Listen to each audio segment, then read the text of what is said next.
एक आदमी जो हाई स्कूल की शिक्षा भी पूरी नहीं कर पाया, वह इतने गरीब परिवार से था कि खर्चा चलाने के लिए उसे अपनी किशोरावस्था से ही नाश्ता की रेहड़ी लगाने से लेकर पेट्रोल पंप पर तेल भरने तक का काम करना पड़ा।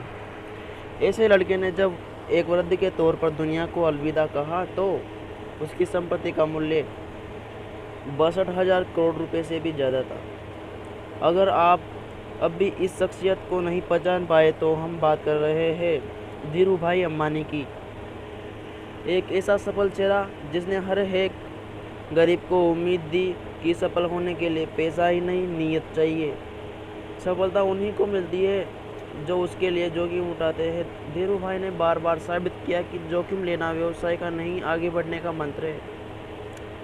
28 दिसंबर 1932 को गुजरात के जूनागढ़ के छोटे से गांव चोरवाड़ में धीरज लाल हीरालाल अंबानी का जन्म हुआ। पिता गोवर्धन भाई अंबानी एक शिक्षक थे। माता जमुनाबेन एक सामान्य गृहिणी थी। धीरू भाई के 4 भाई बहन थे। इतने बड़े परिवार का लालन पालन करना अध्यापक गोवर्धन भाई के लिए सरल काम न था। एक समय ऐसा आया कि आर्थिक परेशानियों की वजह से धीरू भाई को पढ़ाई बीच में ही छोड़नी पड़ी और उनकी स्कूली शिक्षा भी अधूरी रह गई। पिता की मदद करने के लिए धीरू भाई ने छोटे मोटे काम करने शुरू कर दिए। यह उदाहरण कि हर एक सफलता के पीछे ढेरों असफलताएं छुपी हुई होती है। धीरू भाई अंबानी पर एकदम सटीक खरी उतरती है। पढ़ाई छोड़ने के बाद पले पहल धीरू भाई ने फल और नाश्ता बेचने का काम शुरू कर लिया, लेकिन कुछ खास फायदा नहीं हुआ। उन्होंने दिमाग लगाया और गांव के नज़दीक स्थित धार में पर्यटन स्थल गिरनार में पकौड़े बेचने का काम शुरू कर दिया। यह काम पूरी तरह आने वाले पर्यटकों पर निर्भर था, जो साल के कुछ समय तो अच्छा चलता था, बाकी समय इसमें कोई खास लाभ नहीं था। धीरू भाई ने इस काम को भी कुछ समय बाद बंद कर दिया। बिजनेस में मिली पहली 2 असफलताओं के बाद उनके पिता ने उन्हें नौकरी की सलाह दी। धीरू भाई के बड़े भाई रमणीक भाई उन दिनों यमन में नौकरी किया करते थे। उनकी मदद से धीरू भाई को भी यमन जाने का मौका मिला। वहाँ उन्होंने सेल कंपनी के पेट्रोल पंप पर नौकरी की शुरुआत की और महज 2 साल में ही अपनी योग्यता की वजह से प्रबंधक के पद पर पहुँच गए। इस नौकरी के दौरान भी उनका मन इसमें कम और व्यवसाय करने के मौक़ों की तरफ ज़्यादा रहा। उन्होंने उस हर एक संभावना पर इस समय में विचार किया कि किस तरह से वे सफल बिजनेसमैन बन सकते हैं। 2 छोटी घटनाएं बिजनेस के प्रति उनके जुनून को बयां करती है। यह दोनों घटनाएं उस समय की हैं जब वे सेल कंपनी में अपनी सेवाएं दे रहे थे। जहां वे काम करते थे वहां काम करने वाला कर्मियों को चाय महज 25 पैसे में मिलती थी, लेकिन धीरू भाई पास ही के एक बड़े होटल में चाय पीने जाते थे, जहां चाय के लिए 1 रुपया चुकाना पड़ता था। उनसे जब इसका कारण पूछा गया तो उन्होंने बताया कि उसे बड़े होटल में बड़े व्यापारी आते हैं और बिजनेस के बारे में बातें करते हैं। उन्हें भी सुनने जाता हूँ ताकि व्यापार की बारीकियों को समझ सकूँ। धीरू भाई ने अपने ही तरीके से बिजनेस मैनेजमेंट की शिक्षा ली, जिन्होंने आगे चलकर वॉर्टन और हार्वर्ड से पारंपरिक तरीके से डिग्री लेने वाले को नौकरी पर रखा। इसी तरह दूसरी घटना उनकी पार की नज़र और अवसर बनाने की क्षमता की ओर इशारा करती है। हुआ यूं कि उन दिनों में यमन में चांदी के सिक्कों का प्रचलन था।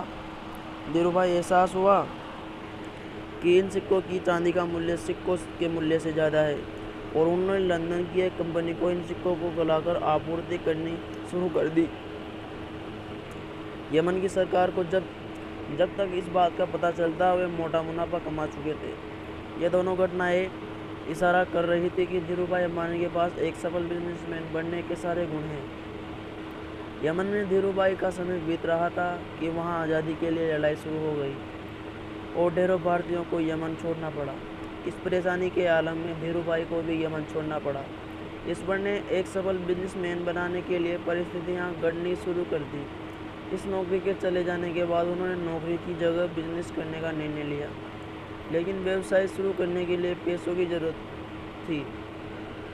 धीरू भाई के पास निवेश के लिए बड़ी रकम नहीं थी, इसलिए उन्होंने अपने मामा त्र्यंबकलाल दामानी के साथ मसाला और शक्कर के व्यापार की शुरुआत की। यहीं पर रिलायंस कमर्शियल कॉरपोरेशन की नींव पड़ी। इसके बाद रिलायंस ने सूत के कारोबार में प्रवेश किया। यहाँ भी सफलता ने धीरूभाई की कदम चूमे और जल्दी ही बॉम्बे सूत व्यापारी संघ के कर्ता धर्ता बन गए। यह बिजनेस जोखिमों से भरा हुआ था और उनके मामा जो उनको जोखिम पसंद नहीं था, इसलिए जल्दी ही दोनों के रास्ते अलग हो गए। इससे रिलायंस पर कोई खास फर्क नहीं पड़ा और 1966 में रिलायंस टेक्सटाइल्स अस्तित्व में आया। इसी साल रिलायंस ने अहमदाबाद के नरोदा में टेक्सटाइल मिल की स्थापना की। विमल की ब्रांडिंग इस तरह की गई कि जल्दी ही यह घर घर में पहुंचाना जाने लगा और विमल का कपड़ा बड़ा भारतीय नाम बन गया। विमल दरअसल उनके बड़े भाई रमणीक लाल के बेटे का नाम था। इन्हीं सब संघर्षों के बीच उनका विवाह कोकिला बहन से हुआ, जिनसे उनके 2 बेटे मुकेश और अनिल तथा 2 बेटियां दीप्ति और नीना हुई।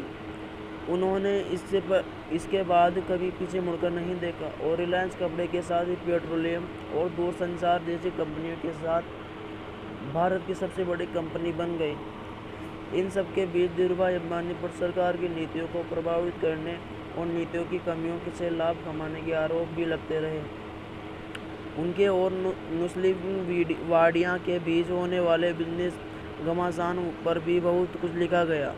उनके जीवन से प्रेरित एक फिल्म